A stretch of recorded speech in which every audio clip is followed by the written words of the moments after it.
बहू बनी ड्राइवर। मंजित की शादी रोहन से होती है। रोहन को नशे की बुरी लत लगी होती है। एक दिन, अरे माँ, मेरा एक साइड का शरीर काम नहीं कर रहा है। मैं आज खेतों में कैसे जाऊंगा? अरे बेटा, ऐसा ना बोल। तेरे पापा के जाने के बाद से तू ही घर चलाने का सहारा है। मैं डॉक्टर को बुला लाती हूँ। देखिए बहन जी, रोहन के शरीर के एक साइड में लकवा है। अब वो कभी ट्रैक्टर नहीं चला पाएगा। घर में मनहूसियत का माहौल हो जाता है। लीजिए माँ जी, रोटी खा लीजिए। अरे बेटा, मुझे तो भविष्य की चिंता हो रही है। मेरा एक ही बेटा है और वो भी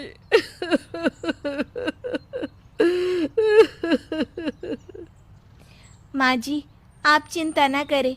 जब तक ये बीमार है मैं खेत जाकर काम कर लिया करूँगी। वैसे भी नशे के कारण इनका शरीर काफ़ी कमज़ोर हो गया है। अगले दिन मंजीत खेत में जाकर काम कर शाम को घर लौटती है। ये ले बेटा, पानी पी ले। कैसा रहा काम का पहला दिन? माँ जी, काम तो ठीक है, लेकिन मैं अगर ट्रैक्टर चलाना सीख लूँ ना तो काम और भी आसान हो जाएगा। अरे बेटा, दुनिया क्या कहेगी कि औरत होकर ट्रैक्टर चला रही है। माँ जी, या तो हम दुनिया देख ले या अपना घर, कोई बात नहीं। जब ये ठीक हो जाएंगे तो सब ठीक हो जाएगा। अरे बहू, जरा बाहर तो आना। जी माँ जी। बहू, तेरे मामा जी आए हैं, तूने बुलाया था ना? हाँ माँ जी, वो मामा जी ना आज से मुझे ट्रैक्टर चलाना सीखा। मंजित मामा से ट्रैक्टर चलाना सीखती है। वो मन लगाकर खेतों में काम करती है। और एक दिन, माँ जी, पता है इस बार पूरे गांव में सबसे ज्यादा फसल का उत्पादन हमारे खेतों में हुआ है। इस साल तो खूब पैसे आएंगे। हाँ। सास खुश नहीं होती है। वो चुपचाप वहां से जाने लगती है। तभी मंजित उसे रोक लेती है। क्या हुआ माँ जी, आपको खुशी नहीं हुई? बेटा, आज डॉक्टर साहब बोल रहे थे कि रोहन के ठीक होने के लिए 5 लाख रुपए की जरूरत है। समझ नहीं आ रहा क्या करूं। मंजित शांत हो जाती है। अगले दिन सास मंजित के पास आती है। बेटा, ये मेरे गहने हैं। इसे अपने गहनों के साथ जोड़कर सुनार को दे आ। जितने पैसे हो ले आ।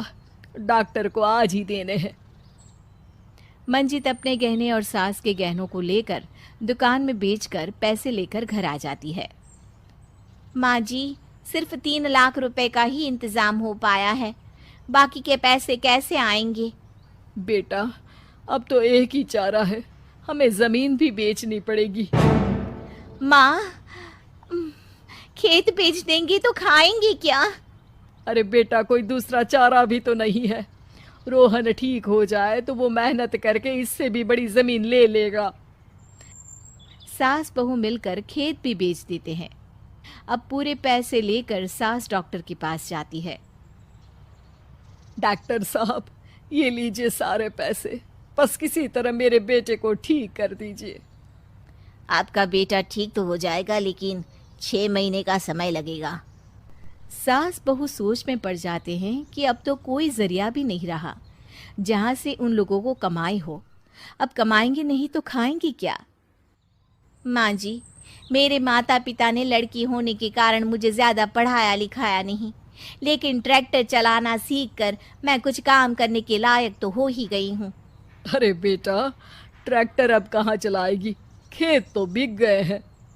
माँ जी, मैं किसी और के खेतों में दिहाड़ी में काम कर लूँगी, कुछ तो पैसे आएंगे ही ना। ये कहकर मंजित काम करना शुरू कर देती है। जैसे तैसे उन पैसों से गुजारा चल ही रहा था। माँ जी, पास के अस्पताल से मुझे नौकरी के लिए ऑफर आया है। पैसे भी ये 4 गुना ज़्यादा मिलेंगे और अब खाने पीने दवाई के साथ हम कुछ पैसे भविष्य के लिए भी जोड़ पाएंगे। लेकिन काम क्या है बहू? माँ जी, मुझे अस्पताल की एम्बुलेंस चलानी है। अरे, तू तो मेरी बहू नहीं, बेटा है बेटा। जरूर जा बेटा। और हाँ, तूने पूरे गांव में एक मिसाल कायम कर दिया कि हर काम हर कोई कर सकता है। उनके लिए लड़की या लड़का होने की कोई जरूरत नहीं। मंजित मन लगाकर काम करना शुरू कर देती है। आगे जाकर वो खुद का एम्बुलेंस भी खरीद लेती है और अब तो उसका पति भी ठीक हो जाता है और सब पहले से भी ज्यादा खुशहाल जिंदगी